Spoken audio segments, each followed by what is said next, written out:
Bien, et la dernière question que nous aborderons, c'est, après la chirurgie, celle du traitement adjuvant. L'actualité est particulièrement riche dans ce domaine et beaucoup d'urologues se posent la question de savoir si on doit ou on peut proposer un traitement adjuvant après l'exérèse de ces cancers de haut risque.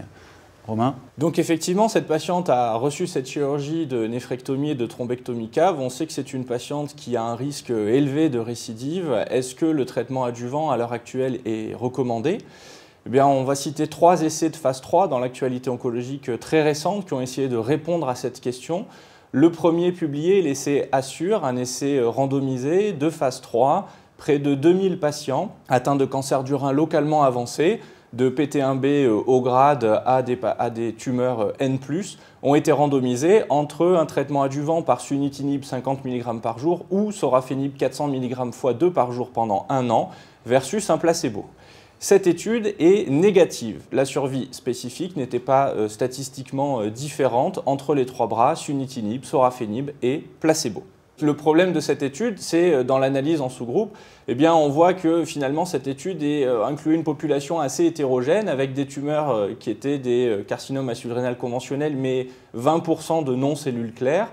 Les problèmes de toxicité ont nécessité de réduire les doses de façon significative autant pour le sorafenib que pour le sunitinib avec des toxicités qui étaient plus importantes que pour les patients de la population métastatique. Finalement, si on regarde dans l'analyse en sous-groupe, les 1089 patients les plus graves et avec des tumeurs dont l'histologie était des cellules claires, eh bien on voit que là non plus, dans ce sous-groupe-là, pas de différence significative en termes de survie sans récidive entre le sunitinib, 47%, le sorafenib, 49% et le placebo, 50%, et pas de différence en termes de survie globale à 5 ans, donc un essai qui était négatif. L'essai PROTECT, c'est aussi un essai de phase 3, plus de 1500 patients inclus, des tumeurs PT2 de haut grade, supérieures à PT3 N+.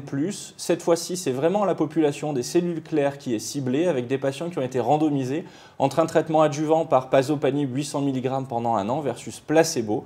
Il y a eu un amendement dès la première année de suivi de l'étude pour réduire la dose de pazopanib à 600 mg en raison d'effets secondaires et de toxicité du traitement qui était jugé trop élevé.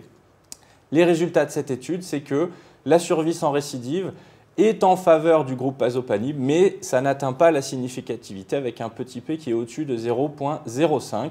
Et quand on fait l'analyse du sous-groupe pazopanib 800 mg, il existe un tout petit bénéfice significatif à la prescription d'un traitement adjuvant. Le troisième essai, en fait, c'est l'essai STRAC. C'est là aussi un essai de phase 3, 615 carcinomes à haut risque qui ont été inclus et randomisés entre du sunitinib à 50 mg versus du placebo.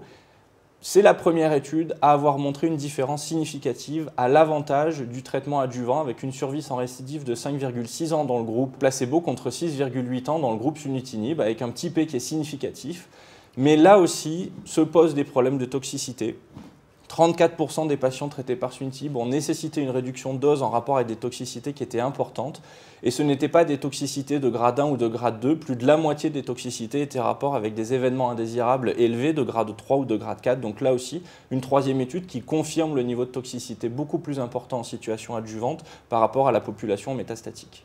Alors le suivi de cet essai STRAC, eh bien c'est en novembre 2017, la FDA aux États-Unis qui a approuvé le sunitinib en tant que traitement adjuvant du cancer du rein localisé après néphrectomie, malgré ses toxicités élevées et au vu du bénéfice en survie sans récidive qui se maintenait en particulier tardivement jusqu'à 5 ans avec 8% de différence entre le groupe sunitinib et le groupe placebo.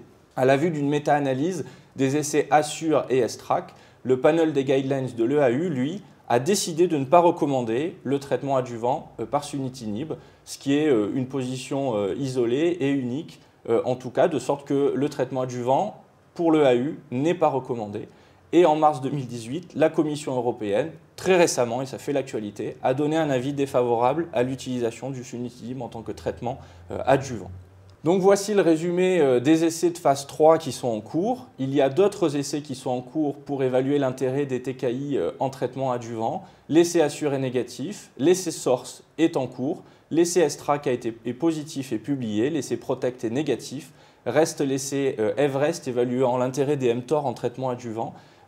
Et enfin l'essai Atlas qui randomise l'axitinib versus placebo. On attend les résultats de ces essais SORCE, Everest et Atlas. Mais l'étape suivante, elle a déjà commencé. À l'ère de l'immunothérapie, est-ce que le traitement adjuvant pourrait fonctionner avec de l'immunothérapie? Vous voyez ici une liste non exhaustive de tous les essais qui ont déjà commencé et testant l'immunothérapie en tant que traitement adjuvant des cancers localement avancés.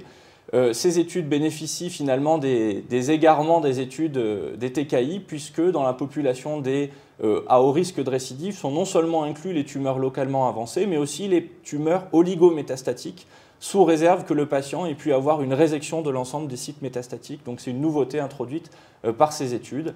Donc ces études ont déjà commencé, pour ne citer que l'étude InMotion 2010 randomisant la atezolizumab versus placebo, ou l'essai Keynote 564 randomisant le pembrolizumab versus placebo. Et donc on attend les résultats de ces études qui ont déjà commencé à inclure. Donc le traitement adjuvant, il n'est pas recommandé à l'heure actuelle après néphrectomie pour tumeurs localement avancées, mais le message, c'est que les essais cliniques sont nombreux et qu'il faut, dans la mesure du possible, orienter les patients pour bénéficier soit de ces TKI, soit de ces immunothérapies en adjuvant. Pour résumer, à l'heure actuelle, ce n'est pas recommandé.